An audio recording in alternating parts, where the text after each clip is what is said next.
Good morning students, class 11th political science. Political science का chapter जो आपका चल रहा है वो है social justice. Now I am going to discuss about the John Rawls theory of justice. आज हम जॉन रॉल्स की जो थ्योरी है जस्टिस से रिलेटेड उसको डिस्कस करने जा रहे हैं। हम आपका जो चैप्टर है वो जस्टिस वो पढ़ रहे हैं in the context of the social relationship, in context of the society. If people are asked to choose the kind of society in which they would like to live, मान लीजिए लोगों ने जिस सोसाइटी को चुना है जिसमें वो रहना चाहते हैं, जिसमें वो अपनी ज़िंदगी गुजारना चाहते हैं, they are likely to choose one in which the rules and the organisation of society allot them a privileged position. तो लोग एक ऐसी सोसाइटी को चुनना पसंद करते हैं, एक ऐसी सोसाइटी में रहने को पसंद करते हैं जहाँ पर जो भी रूल्स हैं और जो भी ऑर्गेनाइजेशन है सोसाइटी की वो उनको एक अच्छी लाइफ प्रोवाइड कराएं और जो वहाँ के लोग हैं उनको प्रिविलेजेस प्रोवाइड कराएं, एक अच्छी ज़िंदगी वो गुजारें। उस सोसाइटी को लोग पसंद करते हैं जहाँ पर उन्हें प्रिविलेजेस दी जाए। We cannot expect everyone to put aside their personal interest and think of the good of society.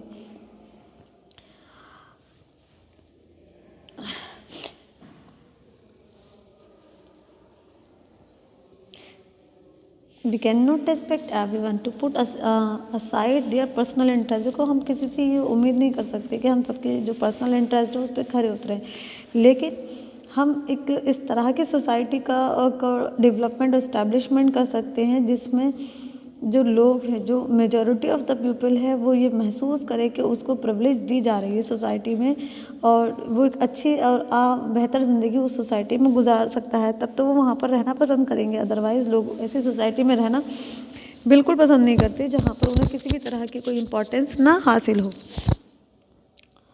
अगर हम गुड सोसाइटी की बात करते हैं तो गुड सोसाइटी का सिंपल मतलब यही है कि एक ऐसी सोसाइटी, गुड सोसाइटी यानी कि कैसी सोसाइटी कि जहाँ पर जो लोग रह रहे हैं वो अपने आप को ऐसा फील कर रहे हैं कि उनके साथ किसी तरह का कोई डिस्क्रिमिनेशन नहीं हो रहा, किसी तरह का कोई भेदभाव नहीं हो रहा, तो उस सोसाइटी को लोग प्रायोरिटी प्रेफरेंस देंगे, especially if they believe that their decision is going to have an impact on the kind of life and opportunities their children will have in the future। अब देखो एक ऐसी सोसाइटी, हमारा और आपका यही मानना है, हम यही सोचते हैं कि जो भी डिसीजन लिए जा रहे हैं, जो भी अपॉर्चुनिटीज़ प्रोवाइड करवाई जा रही हैं सोसाइटी में रहने वाले लोगों को, तो उन डिसीजंस का, उन अपॉर्चुनिटीज़ का लोगों के ऊपर अच्छा असर पड़े और जो उनके बच्चे हैं, जो जनरेशन है, फ्यूचर जनरेशन, उस पर भी उसका एक अच्छा पॉजिटिव इम्पैक्ट होना चाहिए, तो वो एक बेटर और अच्छी सोसाइटी है। अदरवाइज़ हम उसको अच्छी सोसाइटी में काउंट नहीं कर सकते।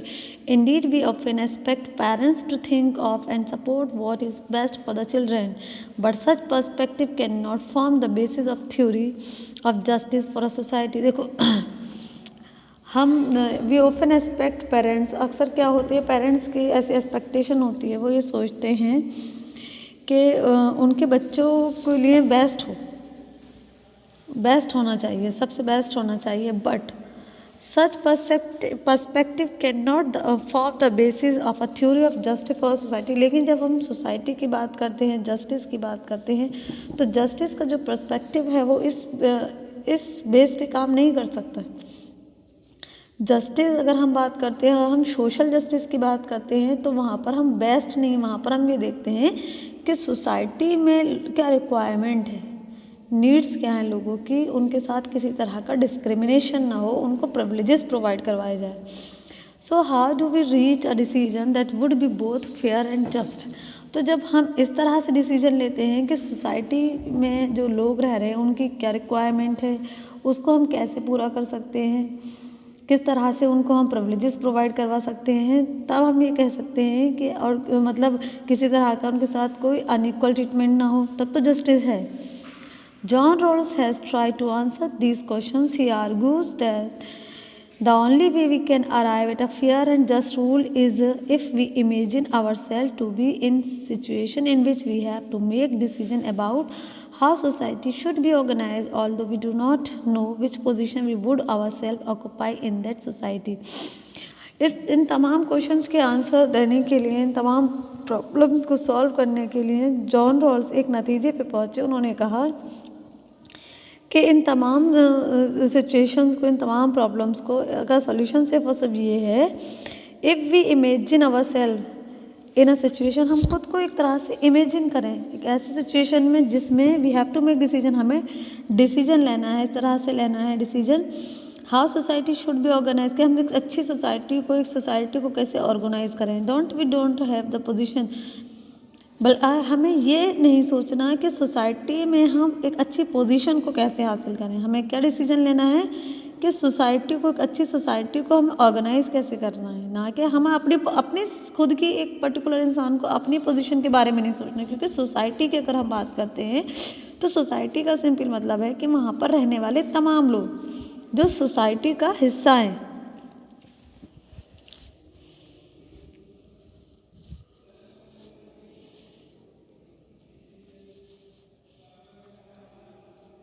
That is, we don't know what kind of family we would be born in, whether we would be born into an upper caste or lower caste। इससे कोई मैटर नहीं है, ये कोई मसला नहीं है कि आप किस फैमिली में पैदा हुए हो, आप अपर कास्ट से बिलोंग करते हो या लोअर कास्ट से बिलोंग करते हो, ये सब कोई बात नहीं है, इससे कोई मतलब नहीं है। रिच हो, पुअर हो, प्रिविलेज हो, डिसएडवांटेज्ड हो, rules are good that if we do not know in this sense we will be and what option would be available to us in the future society. तो हमें इस सब पर ध्यान नहीं देना कि भाई हम अपर कास्ट से बिलोंग करते हैं, सामने वाला बंदा लोअर कास्ट से बिलोंग करता है, रिच हैं, पुअर है, नो। क्या हमें क्या सोचना है कि जो सोसाइटी है हम उसको एक अच्छी सोसाइटी कैसे ऑर्गेनाइज कर सकते हैं। ये नहीं देखना हमें कि हमारी पोजीशन सोसाइटी में क्या होगी और सोसाइटी में एक अच्छी पोजीशन हम कैसे हासिल कर सकते हैं, हम सोसाइटी को कैसे अच्छा बना सकते हैं, हमें इस पर काम करना है। Roles are good that if we don't know in this sense we will be and what option would be available to us in the future society, we will be likely to support a decision about the rules and organization of the future society which would be fair for all the members। हमें क्या करना है, हमें इस तरह के decisions लेने हैं कि जो वो डिसीजन लेने हैं, जो वो रूल्स, वो ऑर्गेनाइजेशन बनानी है, जो भी ऑर्गेनाइजेशन है वो हमारी ऑर्गेनाइजेशन इस पर्पस से काम करे कि हम सोसाइटी में रहने वाले तमाम लोगों को एक अच्छी सोसाइटी कैसे दे सकें और हम अपनी सोसाइटी को एक बेटर फ्यूचर कैसे प्रोवाइड कर सकें, एक फ्यूचर में एक अच्छी सोसाइटी का इस्टेब्लिशमेंट कैसे करना है जिसमें तमाम लोगों के साथ जस्टिस हो, जिसमें तमाम लोग अपने आप को सेफ और सिक्योर महसूस करें। Rawls describe this as thinking under a veil of ignorance.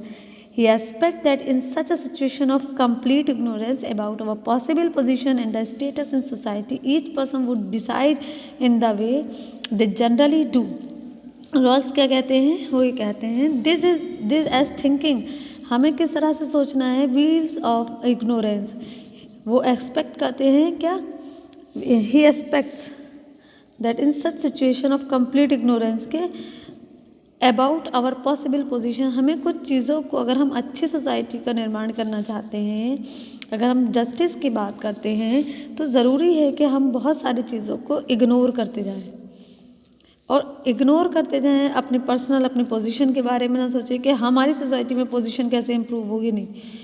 इन सब चीज़ों को इग्नोर करते हुए हमें ये कोशिश करनी है कि फ्यूचर में एक बेटर सोसाइटी का इस्टेब्लिशमेंट कैसे होगा। Each person would decide in a way that they generally do, और हर इंसान को ये जिम्मेदारी है, हर इंसान को तय करना है कि वो किस तरह सोसाइटी के बेटरमेंट के लिए क्या कर सकता है। ये किसी एक पर्टिकुलर इंडिविजुअल की जिम्मेदारी नहीं है, ये किसी रूलर की जिम्मेदारी नहीं, उनकी भी जिम्मेदारी होती है, लेकिन being a member of a society her member की भी जिम्मेदारी होती है कि वो सोसाइटी के लिए, जहाँ वो जिससे वो बिलोंग करता है, उसके बेटरमेंट के लिए वो खुद क्या कर सकता है।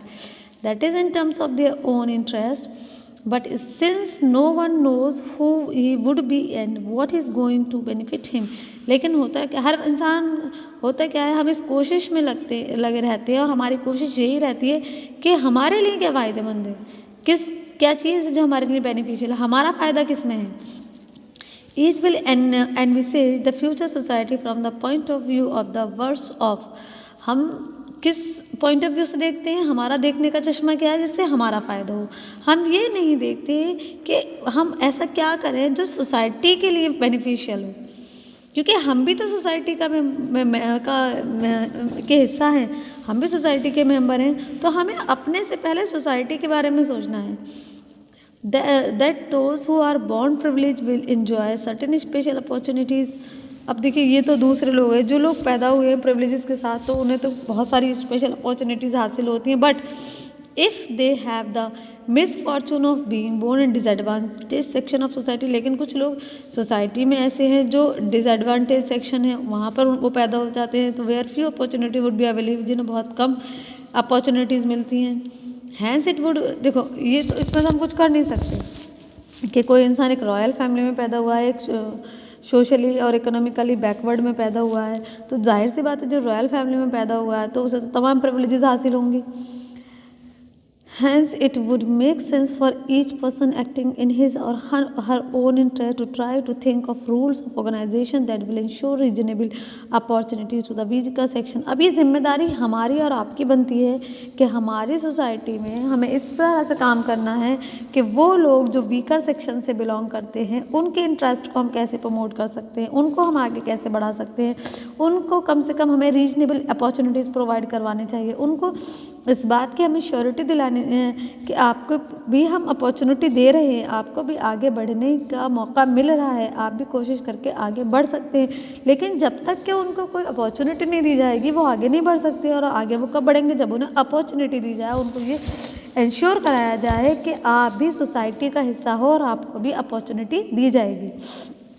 The attempt will be to see that important resources like education, health, shelter, etc. are available to all those person even if they are not part of upper class। तो अब ये जिम्मेदारी हो जाती है सबसे इम्पॉर्टेंट हमारे, एक तरह से ये एक रेस्पॉन्सिबिलिटी जिम्मेदारी, हमें यही कोशिश करनी चाहिए कि ऐसे लोग जो वीकर सेक्शन से बिलोंग करते हैं उन्हें हम बेटर एजुकेशन है, हेल्थ, शेल्टर है, इस तरह की जो फैसिलिटीज़ हैं वो प्रोवाइड करवाएं।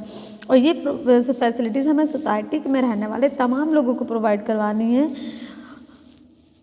हालांकि चाहे वो किसी भी क्लास से बिलोंग करते हैं, upper caste, lower caste, weaker section है, तो ये जिम्मेदारी है, यही कोशिश करनी है सिस्टम को, सोसाइटी को, तमाम लोगों को कि जो वीकर सेक्शन के लोग हैं उनको भी तमाम अपॉर्चुनिटीज़ प्रोवाइड कराई जा सके। If it is of course not easy to erase our identities and to imagine ourselves under a veil of ignorance, but then it is equally difficult for most people to be self-sacrificing and share their good fortune with strangers। देखो हालांकि ऐसा करना कोई आसान नहीं है, अपनी identities को इरेज करना या ये इमेजिन करना कि वन सेल्फ अंडर आ कि हम लोग एक व्हील ऑफ इग्नोरेंस के तहत हैं, तो ये सब चीज़ें कोई आसान नहीं है, लेकिन ये नामुमकिन भी नहीं है। It is equally difficult for most people, और उन लोगों के लिए काफ़ी मुश्किल है, ज़्यादातर ऐसे लोग भी जिनके लिए काफ़ी बड़ी प्रॉब्लम बन चुकी है। सेल्फ सेक्रीफाइसिंग कोई आसान चीज़ नहीं है, सेल्फ सेक्रीफाइसिंग बहुत बड़ी चीज़ है। And share their goods Fortune with strangers, और अपनी चीज़ों को एक स्ट्रेंजर्स के साथ शेयर करना ये भी थोड़ा मुश्किल है, बहुत मुश्किल है, आसान नहीं, लेकिन फिर भी लोग करते हैं और करना भी चाहिए, क्योंकि हम सोसाइटी को साथ लेकर चलेंगे। हम सोशल जस्टिस की बात करते हैं, और जब हम सोशल जस्टिस की बात करते हैं तो हम सोसाइटी के में रहने वाले किसी भी एक भी वर्ग को अलग नहीं कर सकते, हम कर ही नहीं सकते। That is why we habitually associate self sacrifice with heroism. Give these human feeling and limitation, it is better for us to think of a framework that does not require extraordinary action। That's why we habitually associate self-sacrifice with और क्या होता है, हम जो self sacrifice है उसको heroism से जोड़ने के हैबिचुअल हो चुके हैं। It is better for us to think of a framework that does not require extraordinary action, और हम इस तरह की चीज़ों के बारे में नहीं सोचते, इस तरह के काम करने के बारे में नहीं सोचते जो एक्स्ट्राऑर्डिनरी हो। The merit of the wheel of ignorance position is that it expects people to just be their usual rational selves. They are expected to think for themselves and choose what they regard to be in their interest।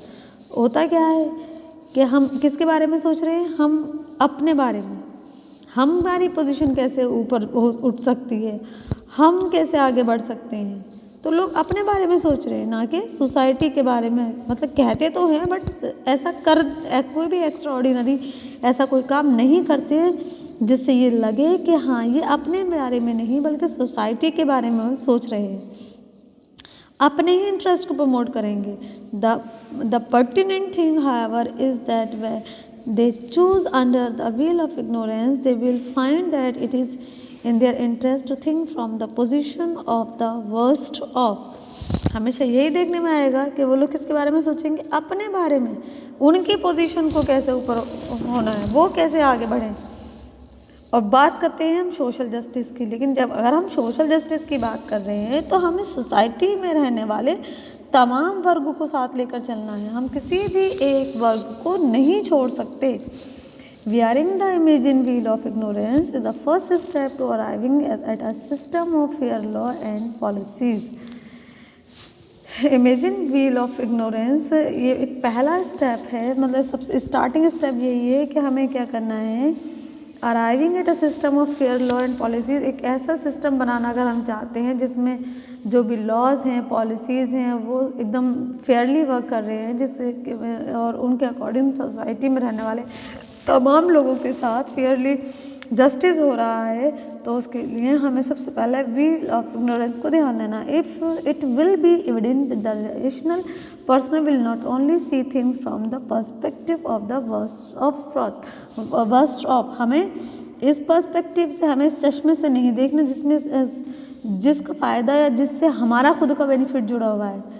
हमें इस तरह से देखना है कि जिससे society का फ़ायदा हो। They will also try to ensure that the policies they frame benefit the society as a whole। मैंने अभी आपको ये बताया कि हमें वो काम करने हैं जिससे होल सोसाइटी, पूरी सोसाइटी का फ़ायदा हो, जो पूरी सोसाइटी के लिए बेनिफिशियल हो। Both things have to go hand in hand since no one knows that position will be occupied in the future society।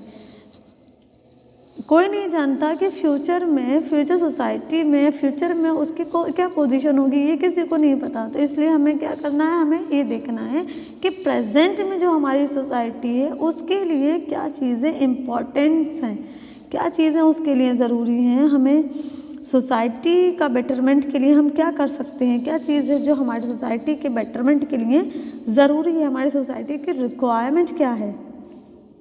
Each will seek rules that protect them in case they happen to be born among the worst off, but it would make sense if they also try to ensure that their chosen policy does not also make those who are better off weaker, because it is also possible that they could be born into a privileged position in the future society. Therefore, it would be in the interest of all society as a whole should benefit from the rules and policies that are decided and not just any particular section। तो हमें वही rules, rules policies बनानी है जो whole society के लिए beneficial हो, जिससे तमाम सोसाइटी का इंटरेस्ट प्रमोट होता हो, ना कि किसी पर्टिकुलर ग्रुप या पर्टिकुलर सेक्शन का।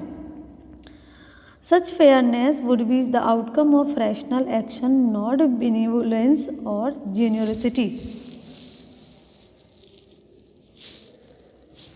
Rawls therefore argued that the rational thinking, not morality, could lead us to be fair and judge impartially regarding how to distribute the benefit and burden of a society। देखो Rawls क्या कहते हैं, इसलिए वो argue करते हैं। Rawls का जो लास्ट में कंक्लूजन है वो यही कहते हैं कि जो रैशनल थिंकिंग है, हमें रैशनल वे में सोचना है, नॉट मोरलिटी।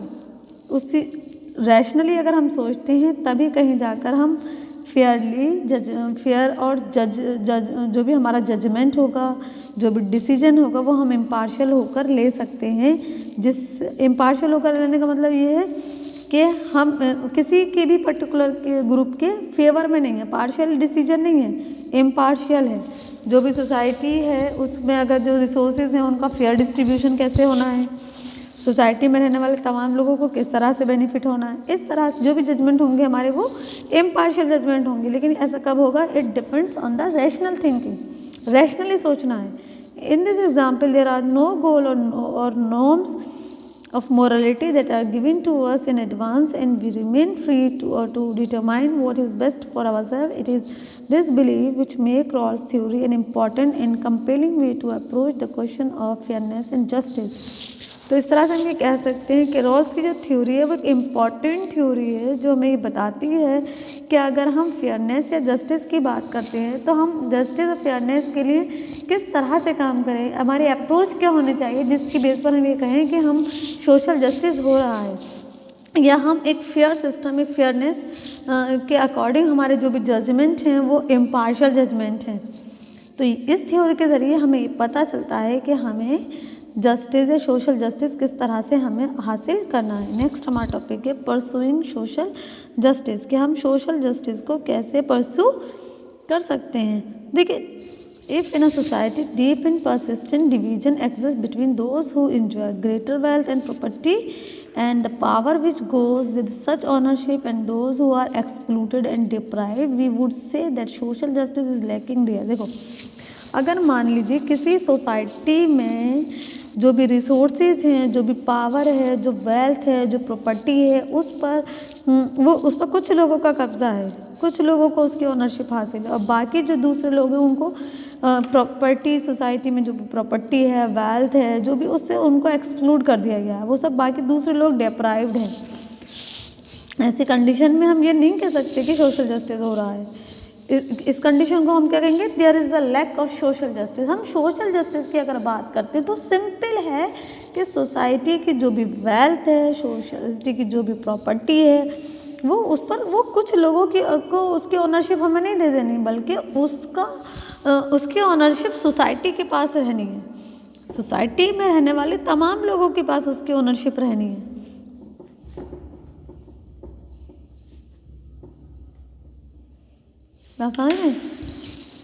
तब तो हम सोशल जस्टिस की बात कर सकते हैं। लेकिन अगर हमने प्रॉपर्टी जो भी है और या जो भी वेल्थ है उसकी ऑनरशिप हमने किसी पर्टिकुलर ग्रुप को दे दी और हम बात फिर करें सोशल जस्टिस की, तो सोशल जस्टिस इसे नहीं कह सकते हम।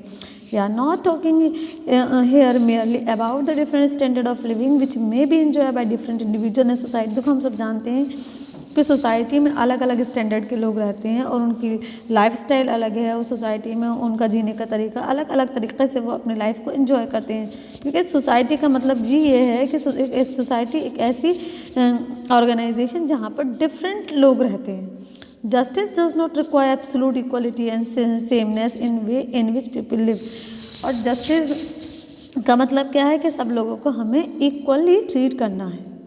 लेकिन क्या है, does not require absolute equality. मैंने आपको डिफरेंस ये भी बताया था कि इक्वलिटी मतलब कहाँ पर हम लोगों को अनइक्वल से डिफरेंटली ट्रीट कर सकते हैं। मान लीजिए कोई बहुत अच्छा काम कर रहा है, मैंने इक्वलिटी जब चैप्टर आपको पढ़ाया था तब मैंने आपको बताया था, अगर किसी ने बहुत अच्छा काम किया, वो रिवार्ड का हकदार है, तो ऐसी कंडीशन में उसको रिवार्ड दिया जा सकता है। तो डिफरेंशियली ट्रीटमेंट देने का मतलब है, डिफरेंट ट्रीटमेंट देने का मतलब ये नहीं है कि हम उस भेदभाव कर रहे हैं। अगर किसी ने अच्छा काम किया है, वो रिवॉर्ड का हकदार है, तो वहाँ पर हम उसको स्पेशल ट्रीटमेंट दे सकते हैं। कहने का मतलब ये है आपसे। तो सोसाइटी में रहने वाले, लेकिन अगर हम जस्टिस की बात कर रहे हैं तो वो सबके साथ है। इक्वलिटी की बात कर रहे हैं तो सबको हमें इक्वल ट्रीट करना है। लेकिन अगर कोई अच्छा काम कर रहा है तो हम उसको स्पेशली भी ट्रीट कर सकते हैं और करना चाहिए, उसको रिवार्ड देना चाहिए, ताकि बाकी जो लोग हैं दूसरी सोसाइटी के, वो इससे इंस्पायर हों और वो भी सोसाइटी के लिए कुछ अच्छा करें, उस सोसाइटी के बेटरमेंट के लिए सोचें। But a society would be considered unjust if the difference between the rich and poor are so great that they seem to be living in different worlds altogether, and if the relatively deprived have no chance to improve their condition, however hard they may work। देखो, लेकिन अगर हम society में justice की बात करते हैं या कोई एक ऐसी सोसाइटी जहाँ पर जस्टिस नहीं हो रहा है, अनजस्ट है, तो ये हम किस बेस पे कहेंगे अनजस्ट? हम जब ये देखेंगे कि सोसाइटी में रिच और पुअर के बीच में डिफरेंशिएट किया जा रहा है, अगर हम ये देखेंगे कि जो पुअर सेक्शन है, जो डिप्राइव सेक्शन है, उनको किसी भी तरह की कोई अपॉर्चुनिटी प्रोवाइड नहीं करवाई जा रही, उनको इम्प्रूवमेंट का कोई मौका नहीं दिया जा रहा ताकि वो खुद की कंडीशंस को इम्प्रूव कर सकें, और जो बहुत हार्ड वर्क के बाद भी उनकी कंडीशंस इम्प्रूव नहीं हो पा रही है, तब हम ये कह सकते हैं कि डिप्राइव सेक्शन के साथ जो रिच और पुअर का डिफरेंस है वो अभी भी मौजूद है, जिसकी वजह से जो डिप्राइव्ड और पुअर सेक्शन के लोग हैं उनका इम्प्रूवमेंट नहीं हो पा रहा है। In other words, a just society should provide people with the basic minimum condition to enable them to live healthy and secure life and develop their talent as well as equal opportunities to pursue their chosen goal in society. लेकिन एक just society वो है जहाँ पर रहने वाले तमाम लोगों को जो बेसिक मिनिमम कंडीशंस हैं वो कम से कम हासिल होने चाहिए। बेसिक मिनिमम कंडीशंस क्या हैं? जैसे कि एक हेल्थी ज़िंदगी गुजार सकें और उनकी लाइफ सिक्योर होनी चाहिए। इसके अलावा उन्हें ऐसे अपॉर्चुनिटीज़, ऐसी कंडीशंस, ऐसे मौक़े प्रोवाइड कराने चाहिए जिसमें वो अपने टैलेंट को डेवलप कर सकें और जो उनका गोल है उसको वो अचीव कर सकें।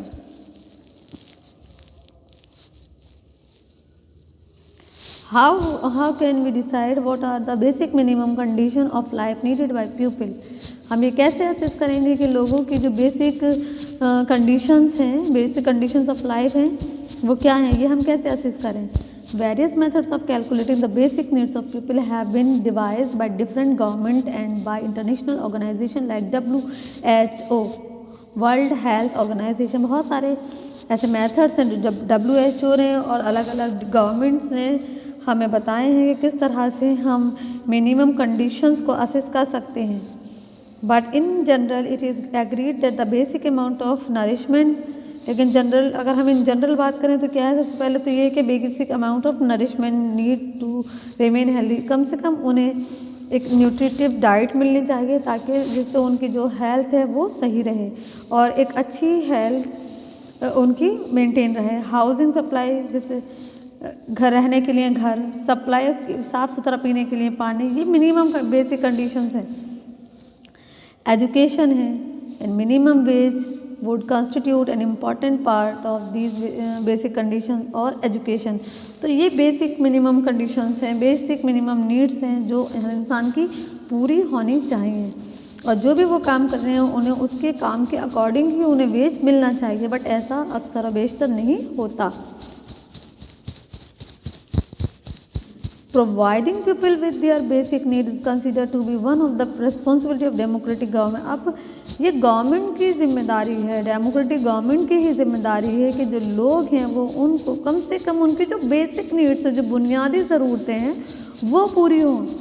तो ये जिम्मेदारी सिस्टम की है, गवर्नमेंट की है। Have providing such basic conditions of life to all citizens may pose a heavy burden on government, particularly in countries like India which have a large number of poor people। अब basic needs को पूरी कराने की जिम्मेदारी government की है, जिसकी वजह से गवर्नमेंट पर एक बर्डन आ जाता है, ख़ास करके उन देशों में जहाँ पर गरीब लोगों की तादाद ज़्यादा है। जैसे कि इंडिया, हमारा देश ऐसा है जहाँ पर अगर हम देखें तो पुअर लोग आपको काफ़ी मिलेंगे मतलब ये है कि मेजॉरिटी बहुत ज़्यादा है पुअर पीपल्स की। अब गवर्नमेंट की जिम्मेदारी ये है कि वो लोगों को मिनिमम कंडीशंस ऑफ लाइफ, जो उनकी बेसिक नीड्स हैं वो पूरी करें। तो उन नीड्स को पूरा करने में गवर्नमेंट के ऊपर काफ़ी बर्डन आ जाता है, लेकिन फिर भी गवर्नमेंट की रिस्पॉन्सिबिलिटी है कि वो देश में रहने वाले जो भी सिटीजन्स हैं और जो पुअर कंडीशंस में रह रहे हैं तो उन्हें कम से कम जो उनकी बेसिक नीड्स हैं वो उनकी पूरी होनी चाहिए।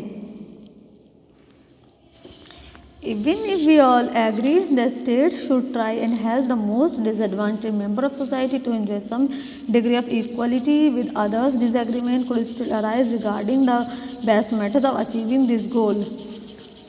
तो ये जिम्मेदारी गवर्नमेंट की बन जाती है। Debate is currently going on in our society.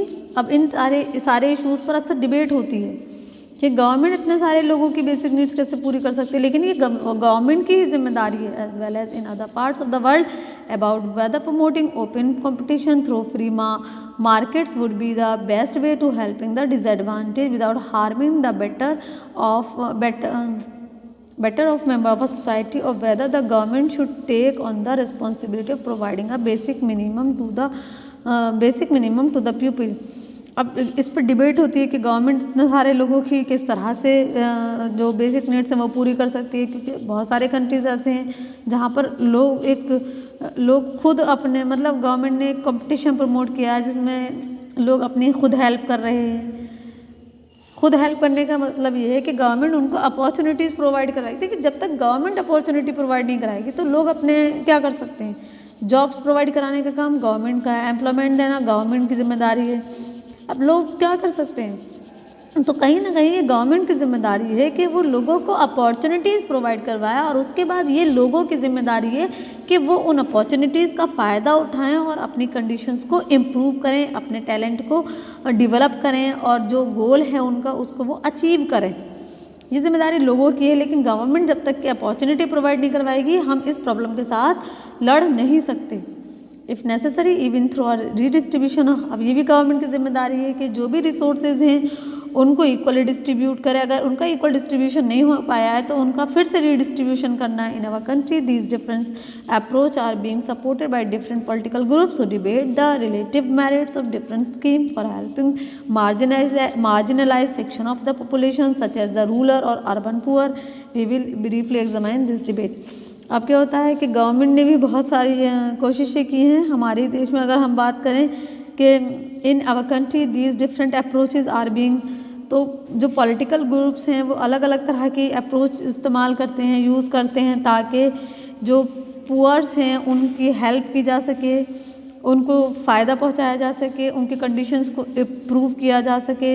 हमारी सोसाइटी के जो मार्जिनलाइज सेक्शन हैं, जो ST/SC हैं, जो भी मार्जिनलाइज्ड सेक्शंस हैं, उनको किस तरह से हेल्प की जा सके, किस तरह से उनको इम्प्रूव करना उनकी कंडीशंस को। तो गवर्नमेंट उसके लिए अलग अलग तरह के तरीक़े, अलग अलग तरह के अप्रोचेज इस्तेमाल करती है। पुअर पीपल्स हैं या रूरल पुअर हैं या अर्बन पुअर हैं, कैसे उनके कंडीशंस को इम्प्रूव करना है, तो इसके लिए गवर्नमेंट क्या करती है, वो अलग अलग तरह के अप्रोचेज इस्तेमाल करती है ताकि इन्हें भी इनकी बेसिक नीड्स को पूरा किया जा सके और एक बेहतर ज़िंदगी इनको प्रोवाइड करवाई जा सके। नेक्स्ट आपका टॉपिक है free market versus state intervention. This topic I will discuss in next video. Thank you very much.